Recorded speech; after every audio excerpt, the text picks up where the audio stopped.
Mine. Awesome. I am sorry you guys haven't seen me in a bit. Hold on, let me put the other earbud in. I have been actively engaging in energy conservation. So y'all know me. I do not wait for numbers to go up or that thing. It's just not what I do. Really, it's an opportunity for you to come in and decide if you want to view. Come in, do that YouTubian thing for me. Like, share with your community. If you haven't subscribed, oh well. So here, let's take a look at the sky first. It is a beautiful day in Tucson, Arizona. It stormed last night, which is always great. Hopefully, it'll storm during the day today. Hey, Sister Enage, how's your spirit? I've been missing you and the rest of the crew. I will admit that part. And I promised you guys a conversation about energy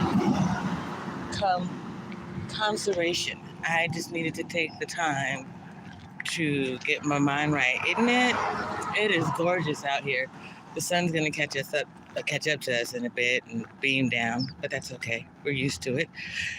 Our melanin appreciates it. But I usually wait until there's really a reason for me to discuss a thing, or I can give you a tangible example. Oh my God. I cannot go off of this facility without running into someone who I kind of want to talk to, but don't want to talk to. We'll discuss that in a minute. So you're going to hear a conversation real quick with this gentleman as I pass him by, but just hang on tight. I'll be back in a minute. How you been? Put a boot on you. Good to see you.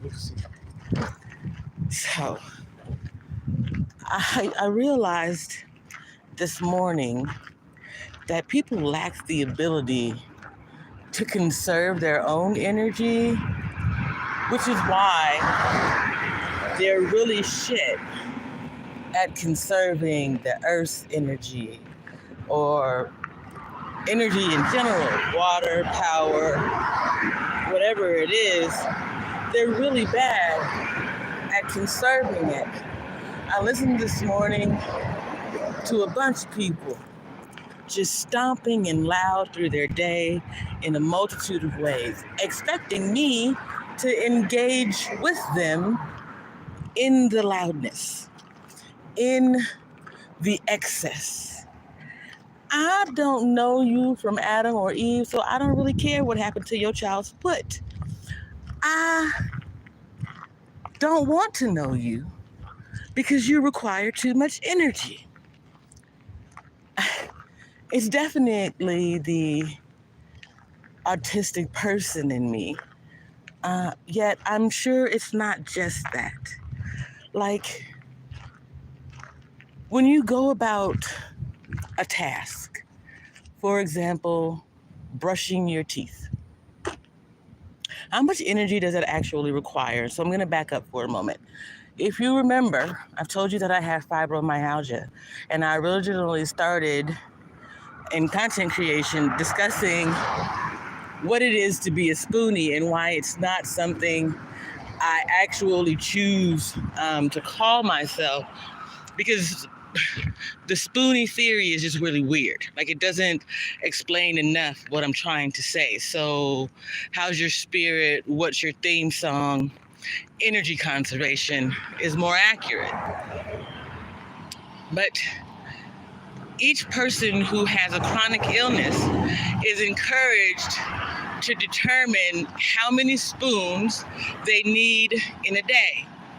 How many theme songs do you need in a day to get through dealing with someone or the world around you? So let's say brushing your teeth. How many spoons does that require? If you have 24 spoons, because you've got 24 hours, if you've got 24 theme songs, how many theme songs are you going to be required to get through to brush your teeth? Well, there's the act of getting up. There is the act of walking to the sink. There's the act of turning on the water, putting, picking up your toothbrush, picking up your toothpaste. That's 5 already. Then you've got to put toothpaste on toothbrush, put it under the water, and then begin to brush your teeth. And brushing your teeth is like a 2-minute process all unto itself. Right, Sister Enej, picking your spoons carefully. So you have to exert that much energy just to brush your teeth. And you know what is required of your own physical needs. I'm asking, who is entitled to whatever energy may remain in your day? So after you've done the physical requirement of brushing your teeth, right? You've then got to bathe. How many steps are in that process? Now listen, yes, I believe in energy conservation, but no, I'm not gonna brush my teeth in the shower to save a spoon. Because one, you gotta spit that out, and you're gonna spit where you're getting ready to clean yourself. That's just odd. But you have to calculate these things. So what's the term I'm looking for, Spirit? Efficiency is absolutely important. Thank you, Spirit. You have to be efficient in how you use your spoons, in how you use your time each day. And if you are giving away time randomly to people who do not value you or that time, you are wasting your energy. You are wasting your value. You are wasting the gifts that God has already given to you. So on this Sunday, I want you to consider, how are you conserving your own energy? How can you conserve the earth's energy? How can you conserve the energy around you? Ironically, I am right now walking past Southwest Gas. Whoever it is that's trying to pick up where I am, I don't care no more. Come find me, come get me, come take me, come do what you want to do. I will conserve my energy in that same way. You see, that's one of the things that you learn being in the government, is to hurry up and wait. So you get your needs met and out of the way so that when you are needed, you are ready to go. So if you stay ready, you ain't got to get ready. So I'm always ready for you to show up on scene and try me. Now, when you try me, you had better be able to get a hold of me and hold me down. Because if you can't, honey, I am going to go to town on your physical being, and then my spiritual team is going to handle the rest. So be careful who you come for. Back to it. It took me a long time to learn this understanding of life. Y'all know that it is not so hot out here, even though it's going to be in the hundreds today. Forgive me just saying this real quick, that I am walking slowly to the Circle K.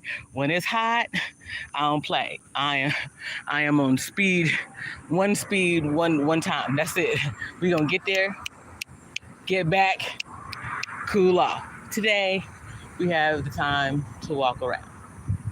So anyway, suffice it to say, so to speak, even this walk requires energy that I once did not have, right? So I had to fight through fibromyalgia, complex PTSD with dissociative identity disorder, chronic fatigue syndrome, and a host of things in order to be able to take a leisurely walk to the store.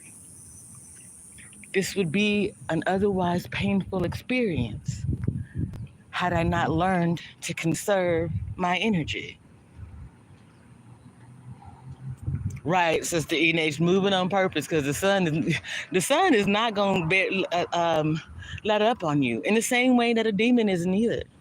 Satan is going to come for you every which way and sideways. So you got to be prepared for that. Being prepared is being able to be still and check on the energy around you, right? Whom should you engage with your time? It's precious, it's valuable, and believe it or not, it is not owed to you. Your own time, I mean. Good morning. Uh-oh, the soda fountain's out of order. Thank God I don't drink soda. It takes energy to hold the door. Believe it or not, it takes energy to say good morning. Now, how much energy does it take? Not really. You can count down. It's a couple of seconds. So you can give that more freely than you can give your actual time. Yet, I meet more and more people who have less and less, yet they feel entitled to my time. Hell, they feel entitled to their own time and lack discernment, the ability to recognize we are owed nothing. So before you stick your child's little nasty ass foot out at me, you might want to ask if it's something that I want to see. People don't move that way. People are, what's that song? People are people, so what could it be? It's just something that I've come to recognize. Y'all, I really want a cup of coffee, so I'm going to get me a small cup of coffee today. But even that, I recognize having a hot cup of coffee on a hot day, it's going to make me sweat. That's going to cost me a certain amount of energy, and I'm going to have to deal with that. But that's all calculated into my day. I recognize, especially being in this place, that people are not quite equipped to deal with just that, their own energy, their own day. Give me a second. We're gonna do Colombian roast coffee. Oh, well, all I have is mediums.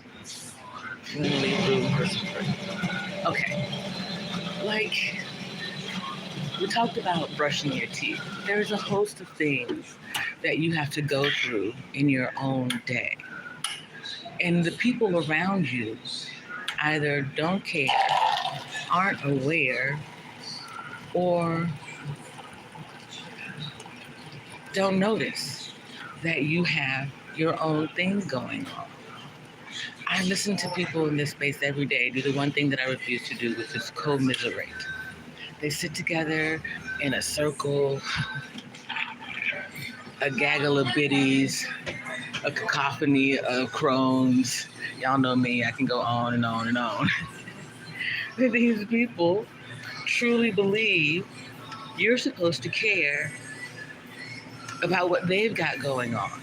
And they don't really pay attention to what you've got going on. When you attempt to intercede, interject, or even sometimes offer words of encouragement, they give you the business like you did it to them. Like you came into their space and forced them to communicate with you. When really it's the other way around. Oh, sorry, I'm sitting y'all down so that I can stir up the coffee. Then we're going to take the long way back because I really just don't want to be around people today. I've spoken before about the desire to disengage. And this is really a twofold conversation about entitlement to engagement and that, and energy conservation, well, I guess threefold, and the desire to disengage. Oh, oh, oh my God. I miss good coffee. And this is not even good coffee. This is gas station coffee. So y'all don't know, I'm going to lose my stuff. When I finally have a fresh cup of coffee brewed in my own coffee maker. Oh my God. Oh my God. Oh my God. Hold on. We're going to grab these things first. Because I can put them in my arms.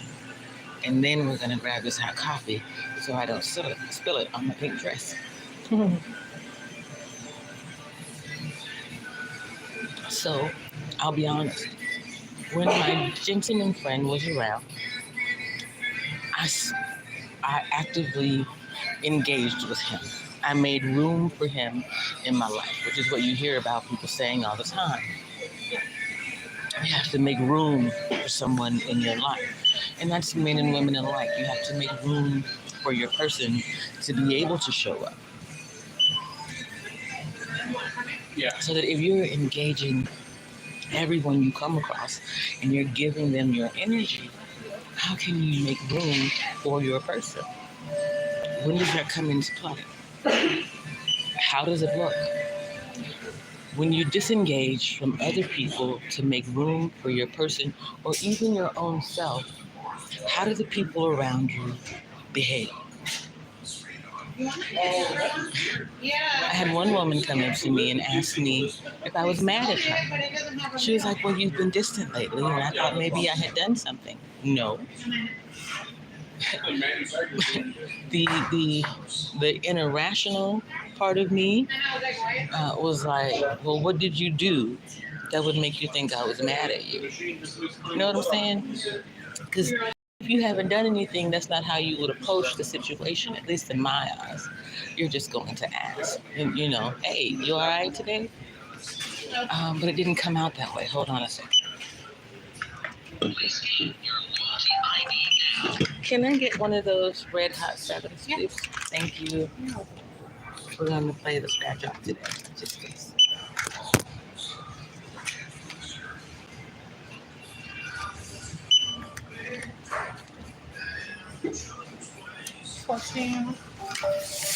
Hold on. Oops. I hope if I did the right thing first.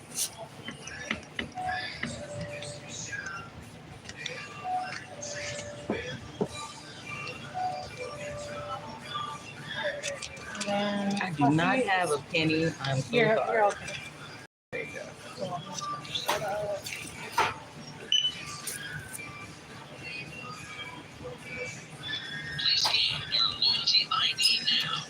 Thank you. You have a good day. You too, sweetheart. I'm coming to you. Tadar. Hey, Sister Cola. She said listening and smiling because this short time I've seen so much growth, JP. I admire you doing the work. It's easy to ignore our traumas, but to take them. Thank you so much, Sister Cola, and I appreciate that coming from you. I really do, because one, we've been on a similar journey. One day we've got to have a live stream together, because I really want to discuss what a military divorce is like. I don't think people understand how the uniqueness of the situation, how long it takes, and in my own case, the narcissist's desire to keep me captive in this cycle of financial abuse. It does weigh heavy on me sometimes. This is its own bit of PTSD that I deal with, but I think that you understand, and being able to have that conversation with you and other people would actually shine a light on a serious problem. I've been married for 28 years. I asked for a divorce more than 10 years ago. There's no reason that the government shouldn't have interceded at some point and given me the divorce that I needed. I recognize veterans' rights, but families have rights too, because we go through that deployment. We go through those military experiences. We experience similar hurts and losses to our service member, and nothing is given credit. Yes, I will get back over there, Sister Cola, so you can reach out to me over there. I'm going to turn on my other phone again just for that purpose. So I appreciate you. But even in that, right, let's just talk about it for a minute. My service member went on at least 5 deployments. Yeah, 28 years. 28 years, and he wants to tell the world that I'm entitled to absolutely nothing. He wants to say that he doesn't owe child support, even though he never paid the full amount. That I can't even have my ID card because he won't show up and do the right thing. Every veteran that I speak to in these last few years is like, oh, he's a piece of shit. I'm like, yeah, I agree. But that's not going to change anything because I have to go through too many moves. It gets exhausting.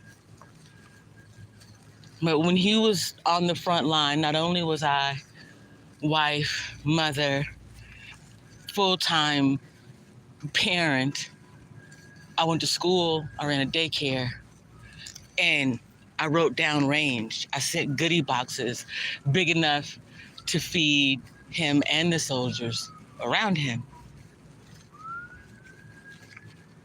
Well, remember, he's a veteran now, so there's no command to contact. And legal will only give you advice, or they will not be your actual attorney. So it's a process that I'm going through, but I'm going through it. I'm not going to allow this man to continue to dictate my life over a last name and a piece of paper, you know?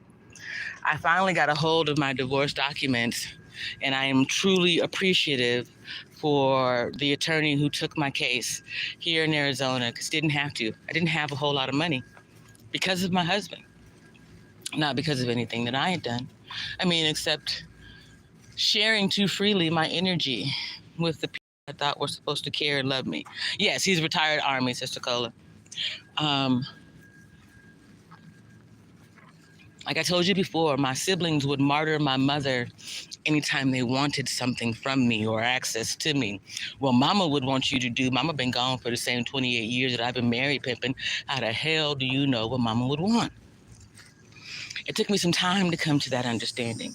I don't owe my siblings or my mother's siblings or anybody anything for that matter. I battled alone. The one thing that my attorney did get wrong is that he was abusive in the beginning of our marriage. And then it turned to neglect. And then it turned into this financial abuse where he won't sign those papers. And as long as he won't sign those papers, he receives a certain amount of money from the government for being married to me. And every time I call the VA, I ask a simple question. Do you not realize that he's stealing from you and me? What are you going to do about it? Obviously, nothing. So I have to proceed. Now, because he's in military intelligence, for a long time, I felt as though I had to proceed with caution. This man has even had me followed. Okay? Right, because I'm a dependent, I have to go through extra hurdles and hoops. I can't even get my ID card easily. But so I have told you all before that I'm hiding in plain sight. You know where I am. He knows that I'm right here in Tucson, Arizona. My children know my address, or knew it when I had one, and they know where I am today. So it isn't that you cannot get a hold of me. These are choices that you are making to hold me hostage in a hostile marriage over dollars and cents and nothing the fuck else. But again, as I said, I appreciate the attorney who originally took my case here. I had to fire him at some point. Yes, he knows that I am entitled to half of everything. So that house that he bought with that girlfriend, even if he tries to hide it, I am entitled to half of that. Well, technically a quarter, because she, I suppose, gets half if her name is on it. But if he was as shitty as I know him to be, then the house is in his name, and he owes me half of a house in Douglasville, Georgia. So, hey, while we're talking about it, if you all know any process servers in Georgia who will take my case, I'll scrape up the money. I'll figure it out. But it's time for me to get out of this marriage. I conserved a lot of energy by not fighting him for a divorce sooner or harder, because I did not want my children to be affected. But what I come to recognize as they've gotten older is that they are affected. They recognize the demon that their father is. You know what I'm saying? They see the man that he could not be. And they have chosen to be better men because of it, different men. So in some ways, I'm okay with it, you know? To break cycles of abuse and generational curses, someone has to be willing to sit on the hot seat, no matter how long it takes. And that was me, JP. Sister Cola says, this is crazy. You make it easy for them and they still want to stay, but will say you were horrible. Yeah. Oh, sister, listen, Cola, honey, back when they had to iron their uniforms, I ironed his uniform. I helped him roll up all of his gear for all of those stupid ass inspections. I was a loyal wife. And I told my father, I was like, I think you got it mistaken. I should have been the one in the military. You were wrong when you said I don't have enough discipline. You were judging me from your outward belief of me, not really taking the time to know me. Yeah. I spoke to my father the other day, something I hate doing, not because I don't love my dad, but because I remain in this situation. And the one thing that I don't care for is having to hear him go, sweetie, and do that thing that he does. Yo, there's so many mobile homes over here. I wish I owned one. Someday, I'm going to get everything owed to me, and I'm going to own one. Cola, a lot of people believe that. Some people actually even say I'm a drill sergeant, or they thought that I was because of the way that I move. But she said, I'm going to reach out to my contact at Fort Eustis and see. Oh, thank you very much, Cola. I appreciate that. So we're here not too far from Fort Huachuca. I've never been before, just a side note. But a lot of people assume or presume that I was the military service member by the way that I move. But being married to someone in military intelligence, I had to move in a certain way. Hey, March Harris, how's your spirit? Before my husband was in intelligence, my father was in a chemical unit and a part of the Signal Corps, I believe. So I just learned to move differently, silently, to be unseen unless absolutely necessary. And usually that was in military spaces. I said this before. I know that the government has a watchful eye on me. He's only been retired since 2013. So that's just 10 years. So we're just under that marker or we're just at that marker where one of us could write a book and tell all our secrets and shit.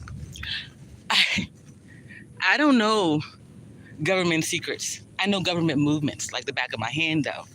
I can point out a Fed, an agent, a soldier in a New York minute. And that's all a gift given to me by the Most High, if you ask me. And years of being around the military. In total, I will be 48 in September.